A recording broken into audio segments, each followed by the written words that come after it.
So, let's start today with a bit of a reality check that might actually make you sit up a little straighter. Oh, I like reality checks. Right. Well, here it is. Every single day, whether you are trying to or not, you are broadcasting a message to the world about exactly who you are. And the kicker is, you don't get to opt out of this broadcast. There are no commercial breaks. No, definitely not. It is running 24 hours a day, 7 days a week, in literally every room you enter and every single email you send. Exactly. And because that broadcast is just always running, we are bringing you right into the heart of an incredibly compelling exploration today. We're looking at a powerful piece of source material from the Breakthrough Bulletin by Coach Renee. Yeah, specifically focusing on the entire philosophy of your personal brand. But I should say we are completely skipping the superficial advice here. We aren't going to talk about, color palettes or curating your social media grid or optimizing your bio. I mean, you already know all that stuff. Right. The goal of this session is far more foundational. It's about helping you move from being entirely reactive about your reputation to being, well, completely intentional about your impact. Yes, because if you refuse to define your brand, the world will happily do it for you. And honestly, you probably won't like the result. You almost certainly won't. I always think about it like walking around all day, every day with a piece of paper taped to your back. Well, that's a great visual. Right. Like if you have an unintentional brand, it basically just means you let somebody else take a giant marker and write whatever they wanted on that sign. Yeah, and you're just wandering through your professional and personal life hoping the message is favorable. Exactly. By refusing to take ownership of your reputation, you are leaving one of your absolute most valuable assets up to the random whims of other people's perceptions. Which is, frankly, a terrifying amount of power to hand over to complete strangers. Truly terrifying. And Coach Renee's work in the Breakthrough Bulletin really addresses this head on, because before you can grab that marker and write on the sign yourself, you have to do some serious inward looking. The source material defines your personal brand not as, a catchy tagline, but as the complete holistic collection of impressions you leave in your wake. I love that phrase, the collection of impressions. It's the way you handle yourself when someone openly challenges your idea in a tense meeting, right? Yes, exactly. Or it's the tone of your follow-through when a project goes completely sideways. Yeah. I mean, it's the lingering resonance you leave behind in a room after you physically walked out the door. The afterglow, or I guess the aftergloom, depending on how you showed up. The aftergloom, yeah, that is so true. That lingering resonance is really everything. When you actively take ownership of that collection of impressions, the dynamic of your entire career just shifts. Yeah. Well, a clearly defined personal brand opens doors before you even have to knock. It builds trust exponentially faster. Just imagine walking into a high-stakes negotiation or, say, a job interview, and you are already known for something highly specific and undeniably valuable. Oh, wow. Yeah, that changes the whole power dynamic. Completely. You stop constantly pushing for opportunities, and you start acting like a magnet for the exact things you actually want. Okay, so we definitely need to figure out how to build that magnet. But the bulletin highlights that most people get this entirely backward, don't they? Oh, absolutely. They rush to build a presence first. They start firing off hot takes online or aggressively networking at industry events long before they've done the deep internal work to decide what they actually want to communicate. Right. And the inevitable result of that rush is a totally scattered, disjointed message. Like people can sense when you're just throwing things at the wall to see what sticks. They absolutely can. So to combat this, the material offers a highly specific microstep. It asks you to sit down and complete one single sentence, which is, I want to be known as the person who blank. Just fill in the blank. Yeah. The idea is to fill in that blank and use it to strictly guide your decisions this week. Okay, but wait, I have to pause and challenge this a little bit. Sure. Because on the surface, this feels incredibly reductive to me. How do you mean? Well, humans are complex, messy, multifaceted creatures, right? By boiling my entire professional existence down to a single fill-in-the-blank sentence, don't I run this massive risk of making myself completely one-dimensional? It sounds like it, yeah. Like if I declare, I am the spreadsheet person or I am the relentless optimist, I just sound like a caricature. It feels like locking myself in a very tiny box. That is such a fair point, and honestly, that is the most common pitfall when people start this work. They confuse clarity with confinement. Oh, that's interesting. Yeah, but the text is very careful about how it positions this exercise. The purpose of this sentence is not to summarize your entire human soul. Right, that would be impossible. Exactly. It is designed to act as a specific operational filter. A filter, not a boundary line. Precisely. Consider how a water filter works. It doesn't destroy the water, right? It just removes the impurities so the water serves its intended purpose. That makes a lot of sense. So if your sentence is, I want to be known as the person who brings calm to chaotic projects, that does not strip you of your sense of humor. Right. It doesn't mean you can't be passionate or have, super diverse hobbies outside of work. It just means that when you are sitting at your desk on a Friday and a fiery, panicked email lands in your inbox. Which always happens on a Friday at 4 p.m. Right, without fail. Yeah. But when it happens, you run your response through that filter. Before you hit send, you literally ask yourself, does this reply add to the calm or does it add to the chaos? I love that. It's an anchor for your behavior when the pressure is actually on. I see how that changes the dynamic entirely. You aren't suppressing your personality. You are bringing intention to your reactions. Exactly. And that creates a baseline of predictability for the people around you, which, as the bulletin points out, is the cornerstone of real trust. Okay, so assuming we have that one clarifying sentence, our anchor, the next logical hurdle is making people actually believe it. Yes, the follow-through. Right, because I can claim I'm the person who brings calm all day long, but if I'm constantly running around the office with my hair on fire, my actions are holding a giant neon sign that totally contradicts my words. You've hit on the exact mechanism of how an abstract intention hardens into a concrete reputation. You cannot just write a mission statement on a sticky note and walk away. Right, you have to prove it. Exactly. A brand is not forged in one massive standout moment.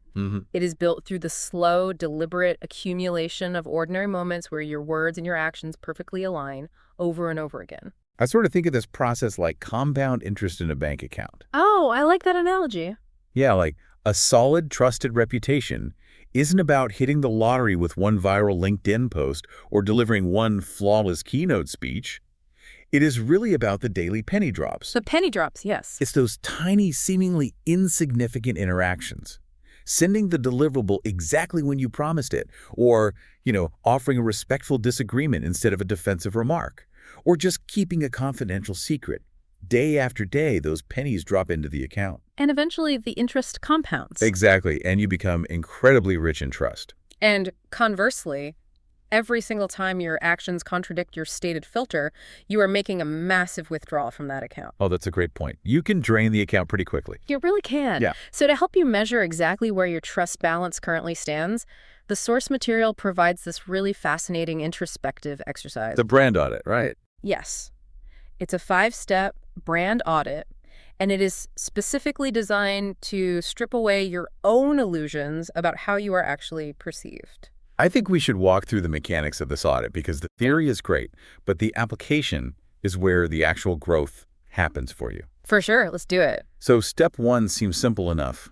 You open every single platform where you have a public or professional presence. So pull up your LinkedIn, your company bio page, your personal website, any social media you use professionally. You just put them all right in front of you.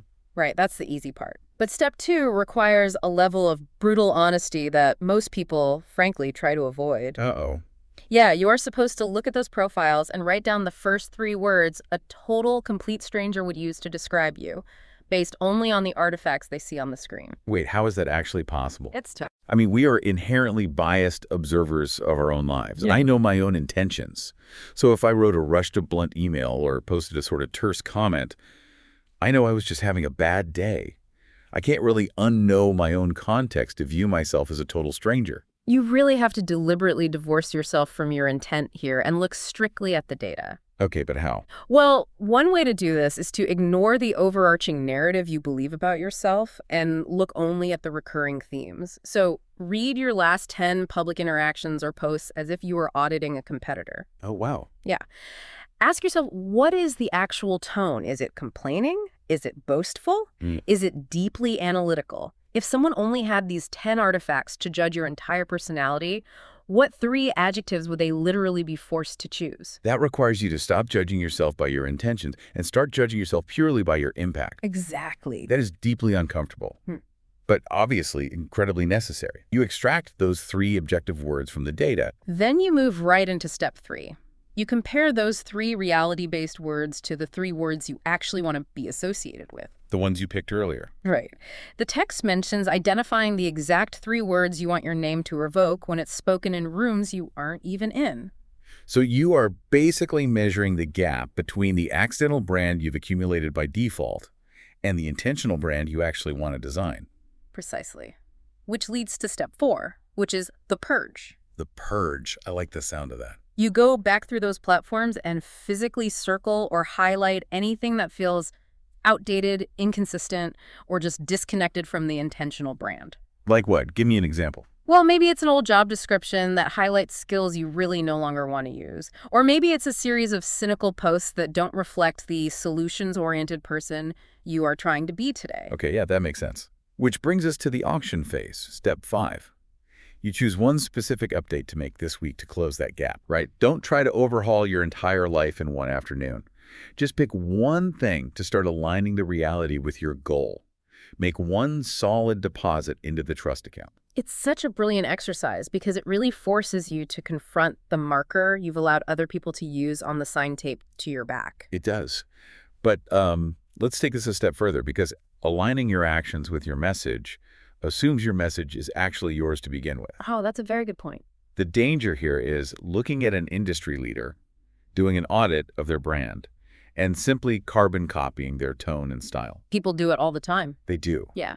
But if you just adopt someone else's successful formula, your consistent actions are going to feel incredibly hollow. Pretending to be someone else every single day is an exhausting way to live. It is completely unsustainable. True consistency really requires absolute authenticity, and the source material explicitly calls out this temptation to study what works for others and just mimic it. But the brands that create genuine, undeniable connection are built on the true voice and the unvarnished values of the actual person behind them. There is a line in the bulletin that completely reframes this for me. It says, "Your differences are not liabilities to hide. They are the raw material of your advantage." I love that quote.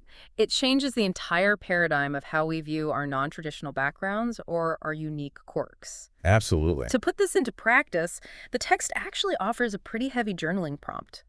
It asks, what if you fully owned your personal story and message? That's a big question. It really is. It forces you to examine how often you water down your background because you fear it isn't impressive enough, or, how often you edit your opinions just to sound safer and more palatable to the masses. The prompt asks you to write one paragraph of your story exactly as you would tell it if you were guaranteed that absolutely no one would judge you. Right. And then, crucially, you have to look at what you left out of your past polished versions and ask yourself why you hid those pieces in the first place. It is really an exercise in unminimizing yourself. Unminimizing yourself, yeah. But let me push back on this, though, because we need to deal with the real world here. Okay, let's hear it. It is very easy for a solopreneur, or say a creative freelancer, to declare, I'm going to be completely authentic and own all my weird differences. True. But what if you work in a highly rigid conservative environment? Say you are junior staff at a massive investment bank or a really traditional law firm. If you start fully exposing your quirks or throwing around unfiltered values, you aren't building a brand, you are risking your career. I mean, can't authenticity backfire if it aggressively clashes with the company culture? That is a very real friction point, and it definitely requires nuance. Authenticity in the context of professional branding is not a license for chaotic oversharing. Right. It doesn't mean turning your Monday morning status meeting into a therapy session or, refusing to wear a suit because it doesn't perfectly express your inner spirit. So how do you leverage the raw material of your advantage without getting yourself fired? By practicing what they call calculated vulnerability. It means trusting that your unique perspective and your core values are really the only things that prevent you from becoming a complete commodity. A commodity. Yeah, if you sand down every single one of your edges just to fit perfectly into that rigid corporate mold, you become completely interchangeable with the 1,000 other people in that exact same mold. You become invisible. Exactly. You are a safe choice, but a totally forgettable one. Precisely. So the micro step suggested here is to identify just one belief, quirk, or value that makes you distinctly you, and find a carefully calibrated way to let it show more visibly in your work this week. Okay, so just one small thing. Right. Maybe your advantage is a background in a completely different industry, and you start using analogies from that past life to explain complex financial models.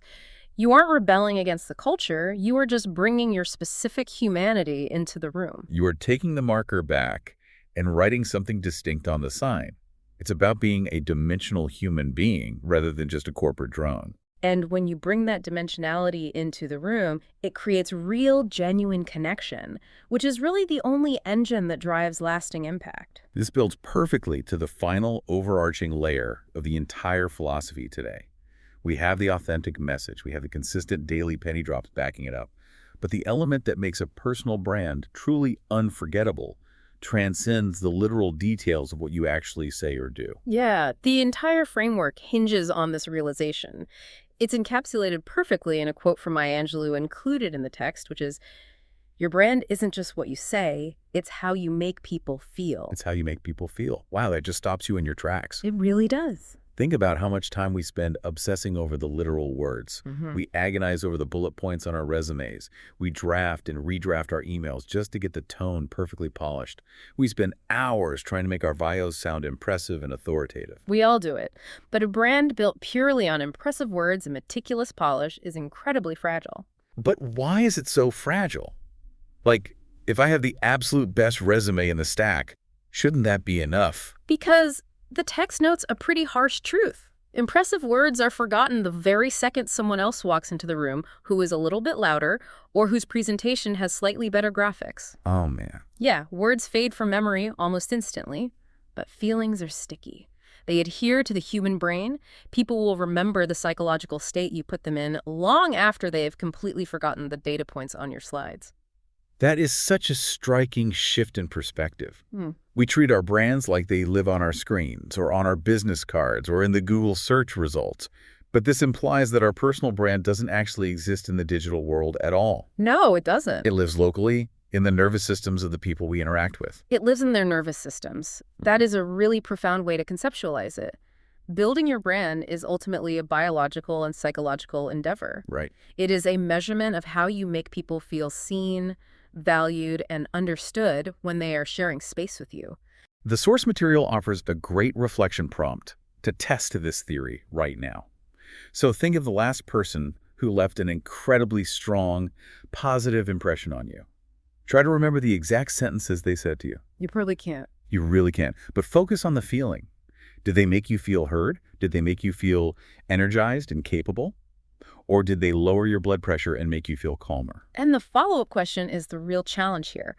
What would it require for you to leave that exact same physiological and emotional feeling with the people you interact with today? That's powerful. It forces a massive pivot from asking, how do I look to others, to asking, how are others experiencing themselves when they are around me? That is the difference between a superficial persona and a deeply rooted reputation. But looking at where the world is accelerating right now, synthesizing this idea of the sticky feeling raises a really vital and perhaps slightly provocative question. Let's explore it. Well, we just walked through Coach Renee's analysis, establishing that the ultimate metric of a personal brand is how you make people feel. Right. But look at our daily workflows.